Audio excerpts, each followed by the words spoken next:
Madame, Monsieur, bonsoir. Nous poursuivons sur Médien TV notre couverture des événements suite au séisme d'El Haouz. Sa Majesté le roi Mohamed VI est à Marrakech. Il s'est rendu au CHU de la ville pour s'enquérir de l'état de santé des patients, des victimes qui sont soignées sur place, car l'heure est au pansement des plaies. Prodiguer les soins par priorité en commençant par le plus urgent. Et le plus urgent aussi, c'est d'héberger, de porter secours aux populations touchées par le séisme. C'est la priorité des priorités. Une pensée d'ailleurs de compassion envers les familles des victimes.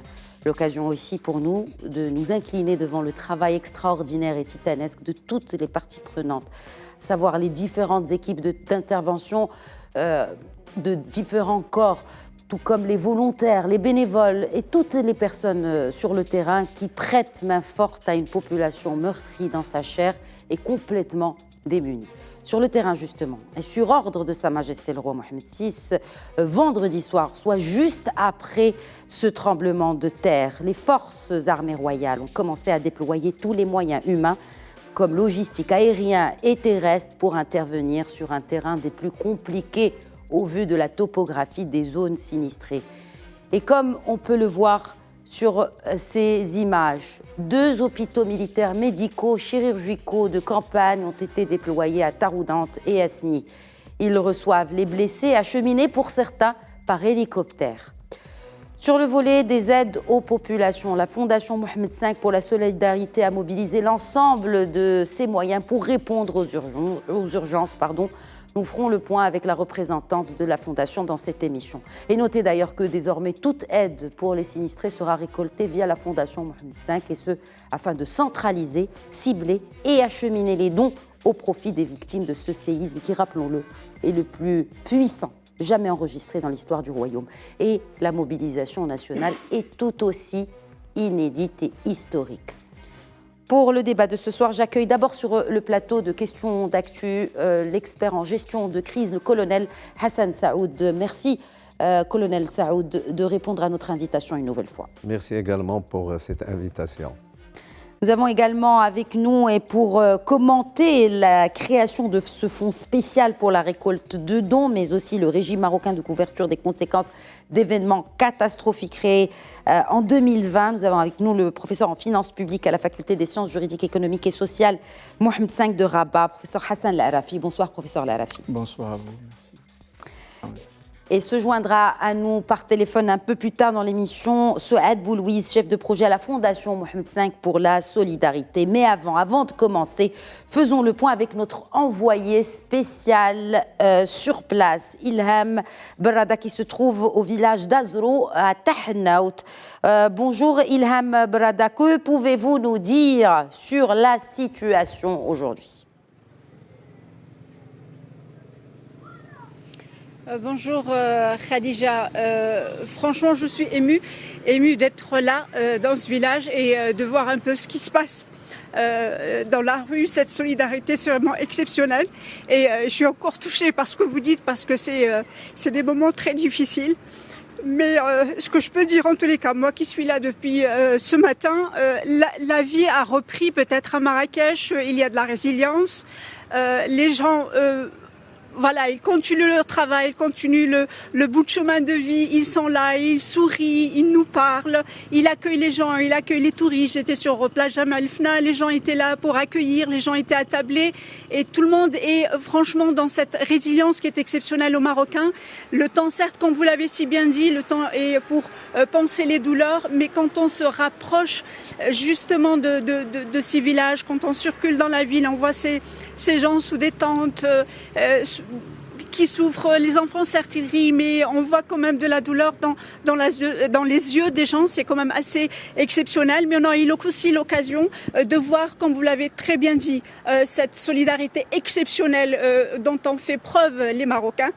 Et on est parti voir les gens de la Fondation qui eux-mêmes étaient très émus, eux qui ont l'habitude justement de cette gestion de crise, étaient très émus et très touchés par ce qu'ils ont vu sur place, sur le terrain, et de toute cette solidarité qui arrive. On était sur le lieu le site de dépôt et de la gestion donc à Tahnaout, qui est géré bien sûr par la fondation. C'est un bal de camions, un bal de stafettes, un bal de dons qui arrive tous les jours, 24 heures sur 24. Les volontaires sont là pour justement rassembler ces dons, les séparer, en faire des kits et répondre en urgence à tous les besoins, à tout moment, à chaque appel pour aller apporter de l'aide aux sinistrés. Et comme vous l'avez dit, effectivement, certaines rues sont très difficiles pour arriver justement à ces villages sinistrés. Donc il y a le transport terrestre, il y a le transport aérien. La fondation, bien sûr, donc elle gère, comme vous l'avez dit, ces dons pour que l'acheminement se fait dans de bonnes conditions pour arriver auprès des sinistrés le plus rapidement possible. Il y a aussi des unités mobiles médicales qui ont été déployées par la fondation, donc qui elles aussi répondent en urgence pour les premiers soins avant bien évidemment de diriger les victimes ou les blessés vers les hôpitaux ou les centres les plus proches. Comme je vous l'ai dit, Khadija, ce que nous avons vu ici est certes douloureux, mais c'est compensé justement par cette résilience, par cette volonté de tout le monde d'aider, par ces volontaires, ces bénévoles qui sont là, qui pour accompagner une situation de crise qui est quand même exceptionnelle, qu'on ne connaît pas tout le temps, mais c'est vraiment très très difficile de vivre ces moments-là, mais en tous les cas, on fait notre métier et on espère en tout cas pouvoir le faire le plus bien possible. En tout cas, on comprend votre émotion, chère Ilham Barada, et on vous souhaite force et courage, tout comme toutes les personnes qui sont déployées sur le terrain. Chacun fait sa partie finalement du travail. Merci beaucoup Ilham Barada. Nous allons certainement revenir vers vous dans les prochaines éditions de nos carrefours d'information, mais aussi certainement dans Questions d'actu que nous consacrons toute cette semaine au traitement de ce sujet malheureux. Merci beaucoup Ilham Barada. Merci à vous. Alors, colonel Saoud, Ilham Barada a parlé d'émotion, de ces gens, de la résilience. Il y a l'émotion aussi qui se dégage quand on voit que le souverain se rend à ce CHU de Marrakech qui accueille, en tout cas tous les centres hospitaliers aujourd'hui de la région Marrakech-Safi, accueille quelques 2200 blessés suite à ce drame de ce séisme. Et quand on voit ces patients qui voient leur souverain venir à leur chevet et donner de son sang. Aujourd'hui, l'émotion, c'est-à-dire que c'est un grand geste, mais c'est en soi un baume au cœur à ces victimes, colonel Saoud. Et ce n'est pas la première fois que nous voyons au Maroc ce genre de scène. C'est ce que je voulais vous dire, ça ne date pas d'aujourd'hui. Sa Majesté a toujours été au devant dans des actes symboliques et en l'espèce, donner du sang, ça va booster l'élan populaire pour aller donner du sang dont les victimes ont besoin. Mm-hmm. Ça fait partie aussi de cette valeur de solidarité, cette valeur de bienséance royale qui est quand même sa marque de fabrique, que tout le monde sait, aux côtés des pauvres, aux côtés des sinistrés, aux côtés de ceux qui ont mal. Et c'est émouvant. C'est émouvant, en effet. Alors, vous savez, et on en a parlé hier un peu dans l'émission, mais je voudrais vraiment aller un peu plus dans le détail avec vous, colonel Saoud. Alors, Sa Majesté le roi Mohammed VI, chef suprême et chef d'état-major général des forces armées royales, a mobilisé cette armée. Le mode d'intervention des phares suite à de telles crises et suite aux instructions royales, colonel Saoud, quels sont les moyens? Comment décide-t-on des moyens à déployer? Vous savez, les forces armées royales sont une institution militaire très organisée. S'il y a un organisme qui planifie, c'est bien les forces armées royales. Il y a une planification en amont par rapport aux besoins, par rapport aux missions qui leur sont assignées. Et en l'espèce, vous avez vu une projection. Le lendemain, ils étaient sur place, ils se sont installés rapidement et ils ont commencé le travail. Et on a commencé par le côté sanitaire, un hôpital médico-chirurgical avancé. 2, d'ailleurs. Oui. Comment il est organisé? Nous sommes dans une médecine de guerre qui ne dit pas son nom. La médecine des catastrophes, c'est une espèce de médecine. Et donc, il y a cette multidisciplinarité très importante. Il y a cette capacité de s'adapter aux besoins. Je vais vous donner un exemple. Par exemple, en l'espèce, s'il y a beaucoup d'opérations traumatologiques, on peut modulariser. Il y a cette capacité et cette agilité modulaire pour permettre à la médecine militaire de répondre aux besoins réels sur le terrain, parce qu'ils sont dans la proximité. Et évidemment, s'il y a des cas qu'ils ne peuvent pas, ils les renvoient sur les bases arrières, sur les hôpitaux chirurgicaux avancés. Mais le fait est que j'ai constaté qu'il y a davantage de gens qui viennent. Je présume qu'on a eu une accessibilité. Je présume qu'on a pu dégager les routes pour que les patients peuvent arriver. Parce que il semblerait qu'il y a beaucoup d'arrivages. Et donc, pour moi, je pense que les voies de communication ont été rétablies. Et c'est de bon augure. Et je n'oublie pas le génie militaire. Et en l'espèce, ils ont un rôle très important, mais tout ça s'inscrit dans un dispositif global. Très bien. Les forces armées royales travaillent en coordination avec la médecine civile, avec les ONG, avec tout le reste. Donc c'est un dispositif de crise intégré où il y a une mutualisation et il y a évidemment une complémentarité des compétences compte tenu comme on appelle les pôles d'excellence des uns et des autres. Mais, en effet, beaucoup d'émotions en parlant de ce malheureux séisme qui a coûté la vie à plusieurs centaines de personnes. Le bilan s'alourdit, on approche des 3000 victimes, autant 5000, plus de 5000 blessés. En tout cas, professeur Arafi, cette visite de Sa Majesté le roi Mohamed VI à ce CHU de Marrakech, le don de sang, un commentaire. Merci madame. Tout d'abord que vous me permettez de saisir cette occasion pour réitérer mes sincères condoléances en mon nom et au nom de mes collègues de l'Université Mohamed V, la faculté Rabah Oudel. Condoléances adressées à Sa Majesté le roi, au peuple marocain et adressées aux familles et à nous-mêmes. Vraiment, c'est une véritable tragédie que nous vivions. En vous parlant, je suis ému. Exactement.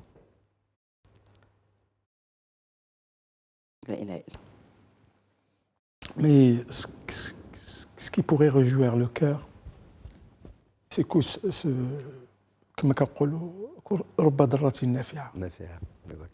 parce qu'au moment où nous vivions cette tragédie,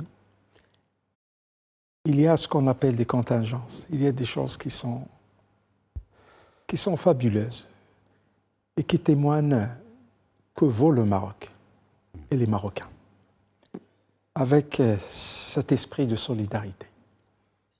Quelque chose malheureux bon. Oui, cette mobilisation où se mêlent, où se reconfortent les efforts aussi bien des institutionnels, que ce soit les forces armées royales, les sapeurs-pompiers, tous les acteurs institutionnels qui sont mobilisés aussi bien sur le plan stratégique que sur le plan opérationnel, aussi la société civile. Comme vous l'avez dit, le moment n'est pas le moment de rétribution, n'est pas le moment de reddition de compte, c'est le moment d'action.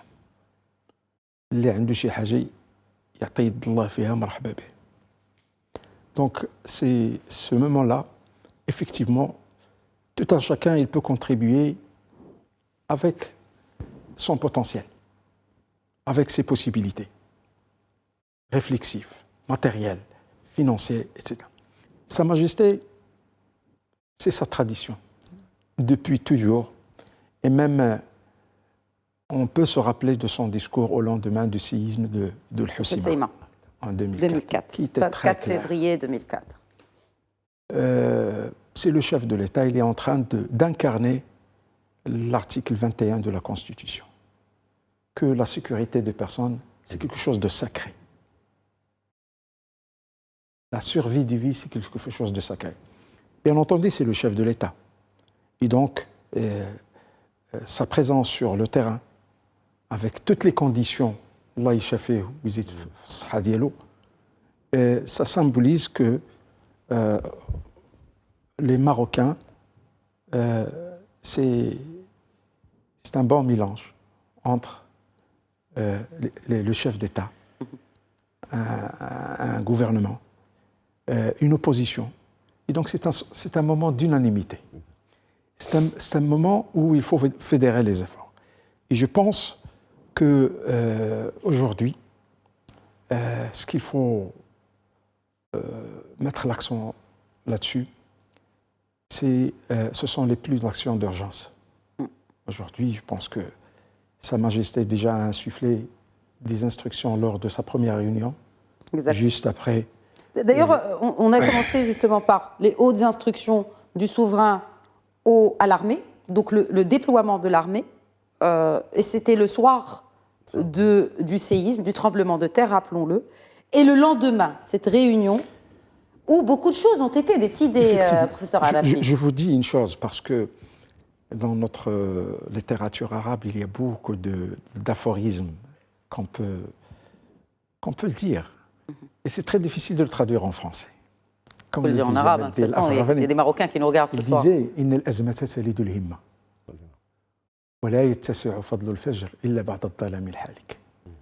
Allah yarham li matu, Allah yashafi al-musabin. Mais le plus important, c'est faire un retour d'expérience. Exact. Ça, c'est une véritable expérience qu'on devrait faire, ce qu'on appelle en anglais le gap analysis, par la suite. Mais pour le moment, je pense qu'il est demandé.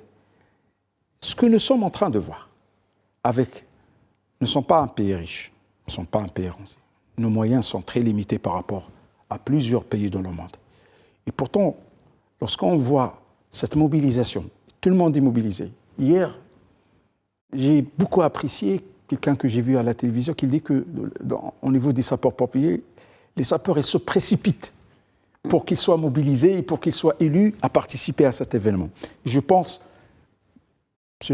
mon colonel, il pourrait réaffirmer ceci, que même au corps militaire, je pense qu'on demande à n'importe quel soldat, est-ce que vous voulez partir en mission pour eux? Il ne va pas hésiter. Et je pense, les Marocains, et ça c'est quelque chose qu'il faut bien souligner, historiquement, les Marocains sont des donateurs par leur nature. Exact. Allez voir le domaine de l'Habous. Qu'est-ce que faisaient les Marocains partout dans le monde arabe, pas uniquement au Maroc. Donc ça, c'est quelque chose qui est inné. Ce que nous sommes en train de voir, c'est un grain qui est en train d'émerger. Dans chose, aujourd'hui, peut-être qu'on peut discuter par la suite, travailler plus, c'est pas travailler mieux. Aujourd'hui, je pense qu'il faut... et j'ai beaucoup... la chose que vous venez de le souligner tout à l'heure, c'est une action importante. C'est centraliser tous les dons au niveau de la Fondation Mohamed. Nous allons y venir. Nous allons y venir avec la représentante de la Fondation tout à l'heure pour qu'elle nous explique un peu davantage cette décision. Mais ce que nous sommes en train de suivre et les informations, peu importe. Ça, c'est un processus qui est perfectible. C'est un monument perfectible. Et je pense qu'il y a nous sommes dans une boucle d'apprentissage de jour le jour. Et donc, mais ce que nous sommes en train de voir, c'est une manifestation d'un État qui est mobilisé. Quand je dis un État, c'est l'autorité, c'est le peuple, c'est tout le monde. Mais à sa tête d'abord, mobilisé. Et puis maintenant, par la suite, on va faire retour à l'expérience pour tirer les leçons, pour gérer ce qu'on appelle post-crisis. Post-crisis, et on peut parler de gestion de crise et de leçons tirées de ces gestions de crise. Vous avez évoqué tout à l'heure le malheureux séisme d'Al-Husayma, où c'était vous, je pense, professeur Arafi. Quelles sont les leçons que l'on a apprises suite à cette gestion de cette crise du séisme de Al-Hoceima, séisme, rappelons-le, d'une magnitude moindre que celle enregistrée à Al-Haouz, 6,3, 629 morts. Alors, qu'a-t-on appris ? Surtout sur la gestion de crise, surtout sur la coordination des efforts pour gérer cette crise. Et encore, encore une fois, je le rappelle, ce n'est pas de la même magnitude que celui qui a frappé cette région d'Al-Haouz cette nuit du vendredi. En général, les mêmes crises ne sont jamais gérées de la même manière, même s'ils se produisent au même lieu. Oui. Il y a toujours des paramètres à adhérer. Vous avez parlé de l'Hoceima. Et on se rappelle évidemment de l'arrivée de Sa Majesté sur les lieux, à côté des populations et dans une tente. Et ce geste royal a fait une stimulation de résilience chez la population qui a oublié ses malheurs. Ouais. Et ça, c'est très important. D'autant plus que Sa Majesté a fait tout le territoire. Il connaît tout le territoire du Maroc. Moi, je me rappelle, je vous l'avais dit peut-être, j'étais en responsabilité. Sa Majesté est partie à Anfougou après un malheur, après la mort de 42 enfants à cause du froid. Oui. On était parti pour une journée. Sa Majesté a mis sa tente au milieu des populations. Il est resté 5 jours. Vous êtes resté 5 jours. 5 jours. Le souverain a logé, tout comme vous, sous la tente, avec le froid qu'on connaît de cette région d'Anfougou. Tous les accompagnateurs étaient dans les tentes, Sa Majesté en premier. Pas de maison, rien du tout. Et c'était des zones comme ça, à la périphérie, qui sont enclavées. Et valeur aujourd'hui, quand vous allez dans cette région, elle a été transformée. Donc, cette gestion de crise, ce n'est pas facile. Qu'est-ce qu'elle demande ? Il demande de l'homogénéité. Il demande de la coordination, comme vous venez de le dire, et il demande aussi un leadership. Vous savez, une bonne cellule de crise, elle est interministérielle. Et des acteurs de différentes cultures, de différentes formations et de différents modes d'action arrivent à coordonner et à faire fondre ces compétences individuelles dans une compétence collective qui est beaucoup plus performante. Parce que là, on a beaucoup de corps. C'est-à-dire qu'on a les phares, on a la gendarmerie royale, on a la protection civile. Bien évidemment, tout cela est chapeauté par le ministère de l'Intérieur, parce que, enfin, en tout cas, en coordination avec les éléments du ministère de l'Intérieur, parce que ce sont ici les collectivités territoriales. C'est-à-dire, comment est organisée cette coordination entre les différents corps ? Parce que chacun a son mode opératoire. Ce que je veux dire, c'est que la DGSN, ce ne sont pas les phares, ce n'est pas le ministère de l'Intérieur. Comment est organisé tout cela ? Parce qu'on a besoin de comprendre aussi. Vous savez, les crisologues appellent la gestion de crise l'art de gérer la crise. Et l'art consiste justement à fédérer ces énergies qui ont des modes d'opération différents pour parler le même langage et agir de la même manière. C'est ça la gestion de crise. Parce qu'une crise, elle a en général plusieurs effets. Et chacun des acteurs se retrouve dans une compétence qui est la sienne. Les travaux publics, par exemple, dans cette crise-là, ils ont leur place aux côtés de l'armée, aux côtés de la gendarmerie, aux côtés des autorités, aux côtés des élus. Donc, il y a une complémentarité, encore une fois, des compétences, mais il y a la mutualisation des moyens. Vous savez, et c'est ça qui fait qu'une cellule de crise arrive à gagner dans le temps et dans l'efficacité. Ce n'est pas facile. Ça demande des simulations, ça demande des exercices, mais en général, chez nous, il y a un vécu, il y a une capitalisation sur les acquis et il y a évidemment un retour d'expérience qui se fait. Mon collègue l'a dit, il faut qu'on rentre définitivement dans cette culture de retour d'expérience pour dire ce qui a marché pour l'améliorer et dire surtout ce qui n'a pas marché pour le redresser. Et c'est ça C'est ça qui fait progresser. Parce que nous sommes maintenant dans un monde où l'anticipation commence à prendre de plus en plus une petite place. Et que nous ne sommes pas à l'abri de tremblements de terre. De crises diverses. Crise. Climatique, crise énergétique, crise nucléaire. Et nous sommes dans un monde où on a plutôt à gérer des crises qu'autre chose. Et donc, l'ordre du jour royal que vous avez, c'est prémonitoire. Faculté d'anticipation et d'adaptation. Justement, c'était à l'occasion du 67e anniversaire de la création des phares. Exactement.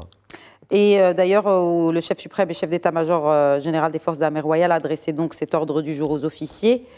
Je vais citer juste un extrait. La capacité de se projeter dans l'avenir ainsi que la nécessité de s'adapter au développement imprévu et d'accomplir des tâches multiples et variées en toutes circonstances et en tout temps exige en exécution des ordres de Notre Majesté un travail continu pour développer le système de planification et de commandement avec l'activation d'un large réseau de moyens de communication et d'information afin de réaliser les principales missions avec discipline et professionnalisme. Fin de citation. L'ordre du jour est prémonitoire. Quelles sont les instructions royales? Exact. La capacité d'adaptation. La capacité d'adaptation. Nous suivons ici ces images. Sa Majesté qui est au chevet de ces victimes au CHU Mohamed VI de Marrakech. Il leur parle. Aller pour s'enquérir de l'état de santé de ces victimes et de ce qui a été déployé pour venir en aide à ces victimes, colonel Saoud. Rappelez-vous les attentats de Casablanca, il a fait la même chose. Au moment du déplacement sur les lieux des attentats, c'est la marque royale, c'est cette sollicitude envers certaines victimes. Et ça fait partie du réconfort, c'est émouvant, c'est très émouvant. Oui, absolument. Professeur Arafi. Bon, chose qui est sûre, c'est que le Maroc, certainement, a réalisé pendant les 20 ans derniers un progrès significatif en matière d'appréhension de cette question de gestion de risque. Parce que la gestion des risques, c'est une culture, ce n'est pas uniquement un ensemble de techniques. Certaines choses ont été réalisées et qu'on ne peut qu'encourager. L'adoption de la stratégie nationale intégrée de gestion de risques et des catastrophes. Et donc, je pense qu'il a été présenté en 2020 au Conseil de gouvernement. Il y a aussi quelques actions qui sont dérivées de cette stratégie, telles que le programme de gestion intégrée des risques et de catastrophes naturelles et de la résilience. Il y a même un site qui s'appelle gestionderisque.com, etc. Et donc, nous avons tout un dispositif. Aujourd'hui, un dispositif qui est constitué de stratégies, des orientations, qui valent de politique publique de gestion de risque, parce que la gestion de risque, c'est un signe de maturité de gouvernance publique.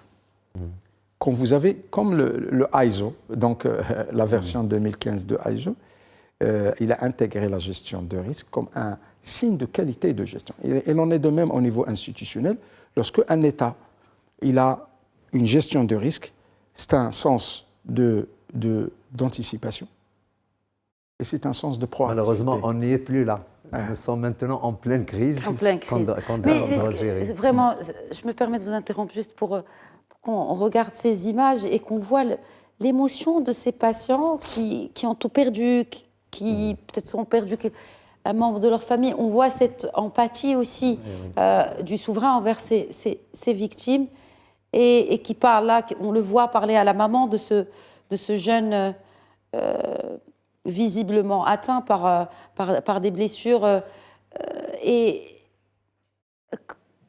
vous l'avez dit tout à l'heure, colonel Saoud, c'est-à-dire que même dans ce genre de crise, on voit quand même que ce sont des actions qui redonnent espoir, j'ai envie de dire. Qui boostent la résilience. Vous savez, Sa Majesté, quand il se rend sur le terrain, abstraction faite de tout ce qu'il va faire après, parce qu'il n'arrive jamais sur un terrain sinistré sans apporter quelque chose. Et il faut s'attendre à ce qu'il y ait des projets qui vont transformer toute cette région désenclavée. Parce qu'il faut le rappeler. Inch'Allah qui sera désenclavé, mais en tout cas, elle était un peu enclavée notamment, et c'est ce qui a rendu aussi, oui, on le voit là, les images de dons de sang. C'est-à-dire que, et même le choix de l'endroit, c'est-à-dire Sa Majesté a choisi de donner de son sang au centre à côté des blessés. Exactement, à ce centre hospitalier universitaire Mohamed VI de Marrakech, c'est là même où la terre a tremblé, enfin à une dizaine de kilomètres en tout cas. C'est émouvant, mais la visite royale dans cette région-là va être, Inch'Allah, un déclencheur de projet, parce qu'il a toujours martelé, il a toujours parlé de la nécessité de réduction des disparités sociales et spatiales. Et le monde rural, colonel Saoud, toujours, ça a été une priorité pour le souverain. Loin de tout chauvinisme, encore une fois, on le disait hier dans l'émission Colonel Saoud. Il a été rappelé à plusieurs occasions par le souverain qu'il faut prendre ce dossier du monde rural très au sérieux. Il faut cette classe moyenne, souhaitée d'ailleurs par le souverain de ce monde rural. Il faut désenclaver ces régions-là. Voilà. Il a parlé, madame, de lutte contre les disparités spatiales et sociales. Ça veut tout dire. Absolument, absolument. Alors, professeur Arafi. Je pense que cette stratégie joue le rôle de catalyseur. Oui. Parce que, effectivement, chose qui crève les yeux, c'est le manque, parfois, de services publics minimum dans certaines régions. J'ai vu hier qu'il y a quelqu'un qui était très content à telle enseigne qu'il a oublié ces mots lorsqu'il a vu qu'à cause de ce séisme, il a pu avoir de l'eau, une source d'eau. Des sources. Qui ont jailli, oui, après des années de sécheresse. Aujourd'hui, mais on devrait être plus constructif. Et j'insiste beaucoup sur cette question de retour sur l'expérience. Mais ça a été le cas pour le Husseima, j'ai envie de vous dire, professeur Arafi. Oui. Et donc, maintenant, revenons, moi je n'ai pas voulu paraphraser Sa Majesté par correction. Il a rappelé que ça, c'est un secteur qui demande beaucoup de gouvernance. Le secteur de la gestion de risque. Alors, on ne peut pas le dissocier de cette question de disparité sociale. On ne veut pas avoir un Maroc à multivitesse. Exact. On ne veut pas avoir un TGV qui est en train de passer sur des zones qui n'ont pas d'accès à l'électricité. Rappelons que la zone de l'Haouz, quand même. Rappelons que c'est l'une des plus pauvres. Selon les chiffres du HCP, professeur Arafi, vous n'êtes pas sans le savoir, c'est l'une des régions les plus pauvres du royaume. Tous les indicateurs de vulnérabilité, de la pauvreté, ils sont là. Exact. Et d'ailleurs, les gens, ils ne demandent pas beaucoup. Non. Je pense que le Maroc, il devrait, ça c'est la priorité des priorités, donner l'accès, parce que maintenant on a une charte du service public qui vient d'être adoptée. Je pense, parmi ces grands principes, c'est que tous les Marocains devront avoir l'accès aux services publics basiques. La question de l'égalité, on veut l'équité, parce que l'égalité, bon, on ne peut pas être égaux. Donc. Oui. Mais il y a un minimum vital que l'État est censé le prendre en charge, soit d'une manière directe ou indirecte avec ses partenaires, pour qu'on n'ait pas des personnes qui sont enclavées, qu'on n'ait pas des enfants qui n'ont pas l'accès à l'éducation, etc. Exact. Ce sont des choses qui ont été maintes fois dites, analysées. Et qui sont déjà prises en charge par la société civile. Moi, je demande, dans le cadre de cette gestion post-crise, qu'on ait c'est pas un débat national, un dialogue national, un dialogue blanc national, avec la bonne intention, pour hisser le Maroc à un pays où les indicateurs de développement humain, ils sont des indicateurs qui sont recevables et qui sont valables. Ceci demande beaucoup de dispositifs de gouvernance. Peut-être nous en reviendrons par la suite. Dispositifs de gouvernance, ça demande aussi la mobilisation de tous et notamment de la société civile. J'en ai parlé dans mon introduction aujourd'hui. Et ce n'est pas la première fois, encore une fois, que la Fondation Mohamed V pour la solidarité joue un rôle central d'ailleurs, et central en centralisant aussi les dons inédit, historique, de cet élan, qui traduit cet élan de solidarité. Se joint à nous justement par téléphone la représentante de la Fondation Mohamed V pour la solidarité, Souad Boulouise. Bonsoir. Et quel est le processus aujourd'hui d'intervention établi par la Fondation et quelles sont les prochaines étapes d'intervention des éléments déployés par la Fondation et des éléments de la Fondation déployés pour faire face à ce séisme qui a frappé la région donc de l'Haouz? Nous sommes actuellement dans un contexte où l'action doit être rapide et urgente, mais où la dimension humaine, humanitaire est d'une grande importance. L'intervention de la Fondation est déployée dès les premières heures de la catastrophe suite aux instructions de Sa Majesté que Dieu l'assiste et opérationnelle sur plusieurs niveaux, dont alimentaire, vestimentaire et tentes, assistance médicale dans un premier lieu. À cet effet, toutes les équipes de la Fondation, cadres, assistantes sociales, médecins et équipes logistiques sont déployées sur le terrain dans les zones sinistrées 24 heures sur 24 qui s'appuient elles-mêmes sur les ressources logistiques et humaines déployées par les différents intervenants, les services du ministère de l'Intérieur, les autorités locales, les forces armées royales, la gendarmerie royale, la protection civile, qui sont tous mobilisés en permanence afin de venir en aide aux populations sinistrées. La Fondation déploie ses actions directement auprès de la population sinistrée dans un premier temps, mais en second lieu, après l'intervention des secouristes et l'intervention des équipes des forces armées royales et de la gendarmerie royale. Ces interventions et ces actions consistent à donner des aides alimentaires, acheminer les dons alimentaires, vestimentaires, les tentes, et assurer, dans la mesure du possible, une assistance médicale et sociale. Alors oui, Madame Boulouise, oui, en effet, il y a cette assistance, il y a aussi cette nouveauté, le fait de centraliser la récolte d'aide par la Fondation. À ce stade, quels sont les besoins les plus nécessaires et aussi comment va s'opérer cette initiative de centralisation des dons et de récolte de dons à travers la Fondation?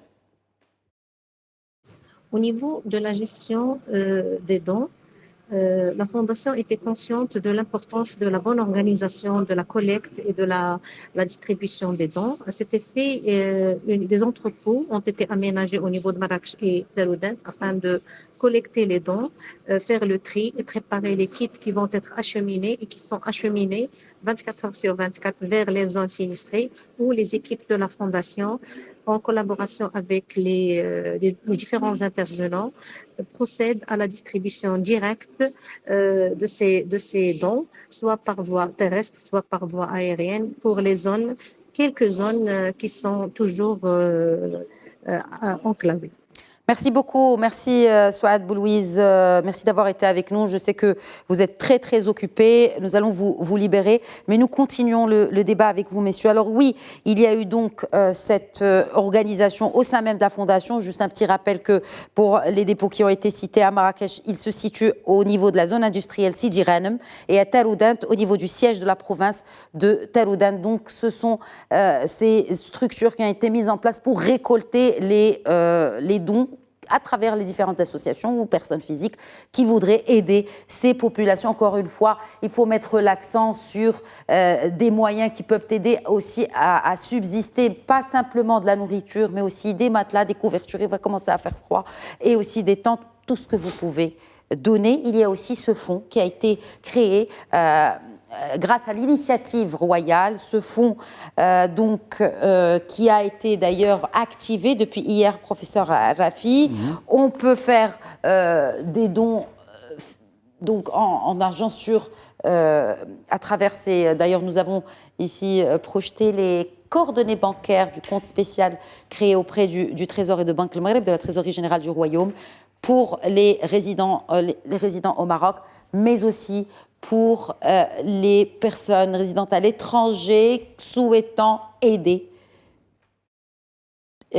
Comment seront gérés ces fonds, professeur Arafi? Ok, merci.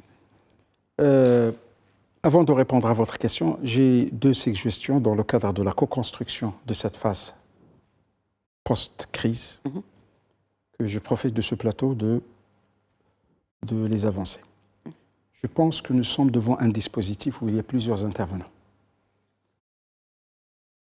Les ORSEC, Forces armées royales, CVC, le centre de veille et de coordination et autres. Je me demande, est-ce que ce mode de gouvernance est suffisant? Je suggère qu'il faut, dans le cadre d'un prochain dialogue, réfléchir à une agence nationale de gestion des risques. Parce que, dans le cadre de la mise en cohérence de cette politique publique, ça c'est ma première suggestion. Très bien. Donc une agence qui pourrait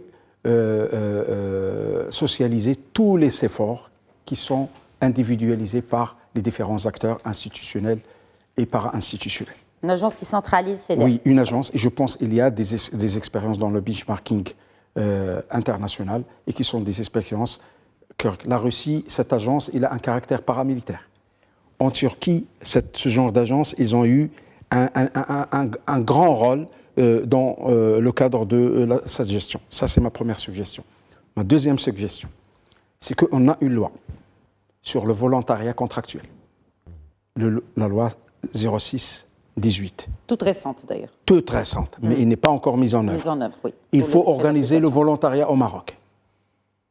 On ne peut pas avoir, comme je vous ai dit tout à l'heure, travailler plus, c'est pas travailler mieux. Les gens, ils agissent en bon escient, et donc ils agissent parfois avec un amateurisme. Etc.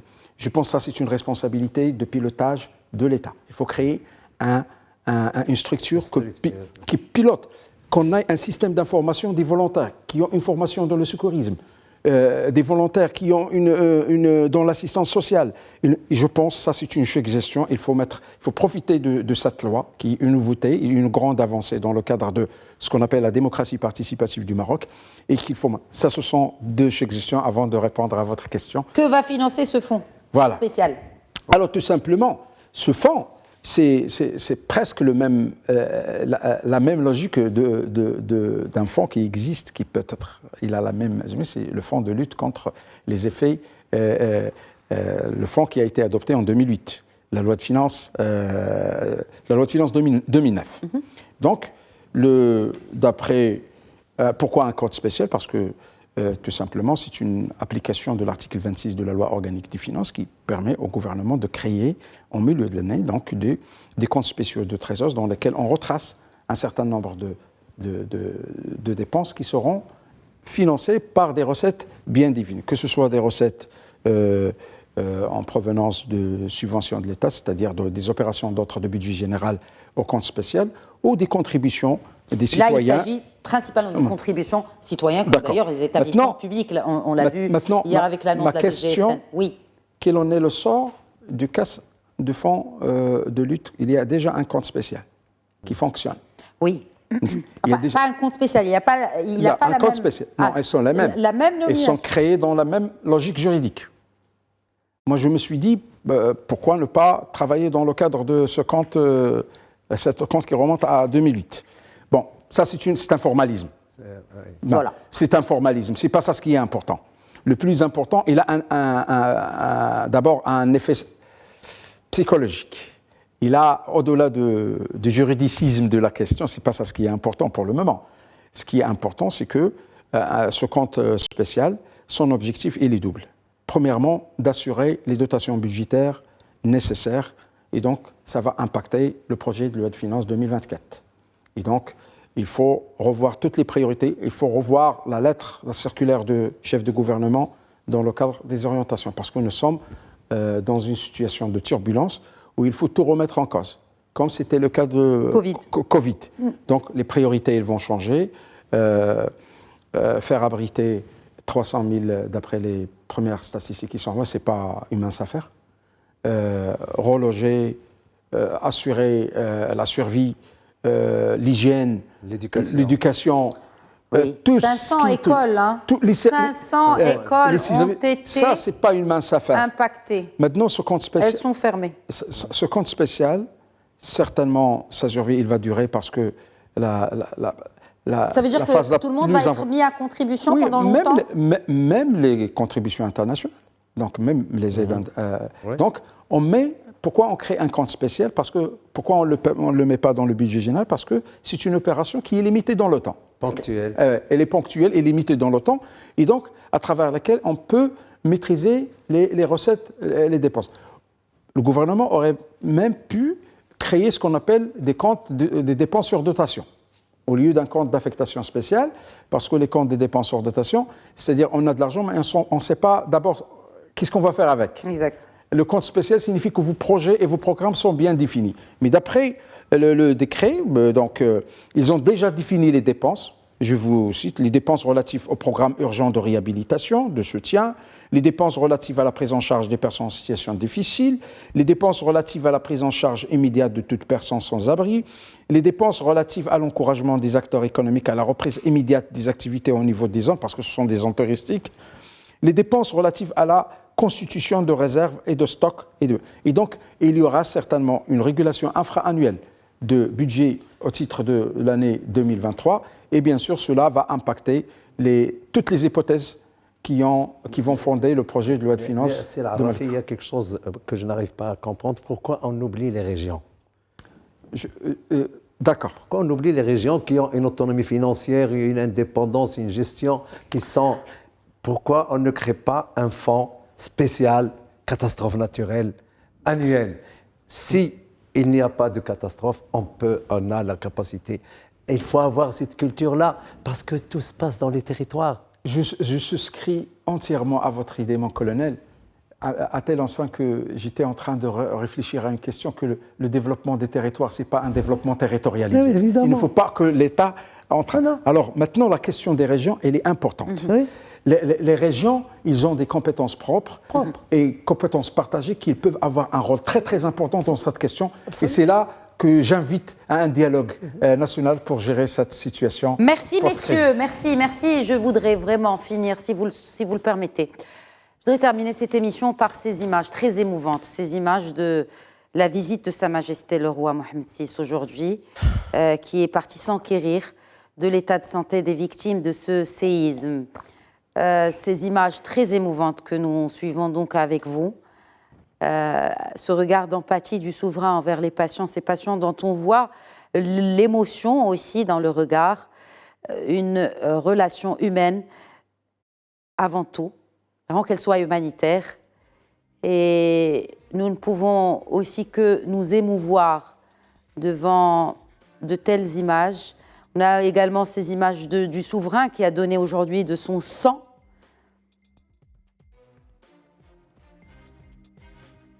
Un exemple de cette solidarité, une cristallisation de ce sens du partage, du don de tous les Marocains, des millions de Marocains, avec à leur tête un souverain qui donne de sa personne, qui donne de son sang, qui donne de son temps, et qui, pour justement venir en aide aux plus faibles et aux plus fragiles. Et ils ont été fragilisés à cause de ce séisme malheureux qui a frappé notre pays. Séisme inédit et aussi une mobilisation, comme je le disais, inédite et historique de l'ensemble de la population marocaine. Habba man hab wa kariha man karih. Merci beaucoup. Merci messieurs, merci professeur Arafi. Merci à vous. Merci colonel Saoud. Merci à vous pour votre fidélité. Merci aussi pour votre solidarité avec les victimes de ce séisme d'Al Haouz. À demain, Inch'Allah.